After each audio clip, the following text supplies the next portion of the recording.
He is the killer. Saya yakini dia tidak bersalah. Gitu. Kasus ini terlalu banyak sisi dan terlalu banyak rumor. Adanya ketidakbenaran di dalam kesaksian-kesaksian tersebut. Ini sangat aneh. Welcome to Sinetron Cyanida.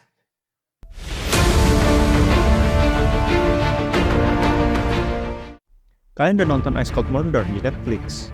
Gua punya satu opini yang liar banget. Dan ini kalau beneran terjadi, ini bahaya banget buat bangsa Indonesia. Oke, langsung aja gue mulai dari chapter 1. Permulaan. Waktu kasus ini pertama kali muncul di publik tahun 2016, gue nggak ngikutin. Gue kira ini kasus pembunuhan biasa. Terus sekarang tahun 2023 dibuat film dokumenter. Gue jadi tertarik. Kok bisa kasus ini jadi film? Sebelum gue nonton filmnya, gue nonton podcastnya Om Deddy Corbuzier.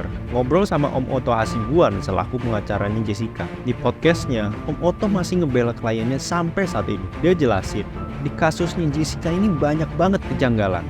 Dan gue jadi semakin tertarik. Oke, sebelumnya gue disclaimer dulu. Di kasus ini ada pro kontra, dan gue gak berpihak sama kubu manapun. Gue sendiri pun bingung.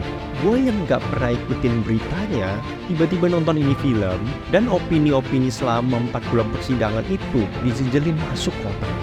Gue sampai merinding nonton itu film. Masing-masing kubu punya opini. Gue sampai, ini sebenarnya apa sih yang terjadi? Ada satu kalimat di film itu yang paling gue suka. Welcome to Sinetron Cyanida. Wow, dramatis banget. Oke, dari film itu gue tarik kesimpulan. Pertama, gak ada bukti konkret yang menyatakan Mirna meninggal karena cyanida. Kedua, polisi dan keluarga bilang otopsi, tapi ternyata gak diotopsi, cuman pengambilan sampel. Ketiga, gak ada bukti video yang nunjukin kalau Jessica nuang cyanida ke kopi. Jaksa penuntut bilang, walaupun gak ada bukti videonya, dengan metode sirkumtan bisa dikatakan yang paling memungkinkan membunuh Mirna tidak lain dan tidak bukan hanya Jessica. Chapter 2, pesan yang gue dapat. Film ini memang nunjukin dua sisi. Di luar dari itu, pesan yang gue dapat yang paling janggal itu bapaknya Mirna. Gue gak ngerti deh ada konspirasi atau enggak. Tapi kalau seandainya ada konspirasi yang begitu besar terjadi, Indonesia udah gawat banget. Secara kasus ini dilihat dunia, bukan cuma Indonesia aja. Kepercayaan publik terhadap penegakan hukum Indonesia jadi taruhannya. Bukan cuma di level nasional, tapi internasional. Di film diceritain juga. Tim Netflix gak bisa wawancarain Jessica secara langsung. Jadi mereka dapat cuma dari buku hariannya aja. Padahal kenyataannya, teroris, perampok bank, pembunuh, itu boleh diwawancarai. Tapi kenapa Jessica gak boleh? Gue rasa film ini menarik banget. Habis nonton, coba komen gimana pendapat kalian. Chapter 3, propaganda. Kenapa Netflix sampai mau bikin film ini? Mereka infoin, ini film karya jurnalis dan bukan untuk komersial. Jadi pemainnya nggak dibayar dan filmnya juga nggak dijual. Dari sisi keuangan, malah nombok buat bikin film. Bayar tim, komodasi, dan sebagainya. Tapi kalau dari sisi nama baik, gue yakin ini berdampak banget. Secara ini kasus memang banyak banget menyita perhatian publik. Gue ngerti, dia bikin film yang costnya serendah mungkin, tapi impactnya besar banget. Itu pinter-pinternya Netflix buat manfaatin kasus ini.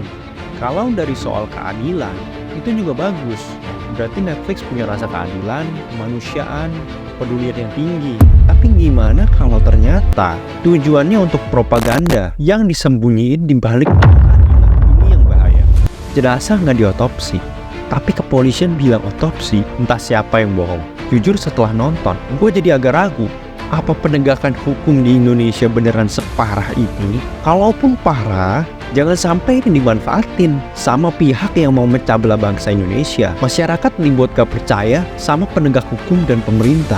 Kalau sampai kayak gini, ini udah bahaya banget. Persis kayak zaman penjajahan. Waktu Belanda kalah dan Jepang masuk, Jepang nunjukin seolah-olah dia pahlawan yang bakal ngebebasin penderitaan Indonesia. Polanya sama kan?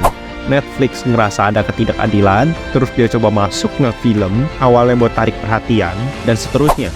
Gimana menurut kalian? Semoga aja pemikiran liar gue ini gak beneran terjadi. Pesan gue, masyarakat Indonesia harus lebih hati-hati, kritis, dan bijak dalam menilai. Jangan sampai kita dipecah belah. Coba ingat lagi, sila ketiga dari Pancasila. Persatuan Indonesia. See you in the next video.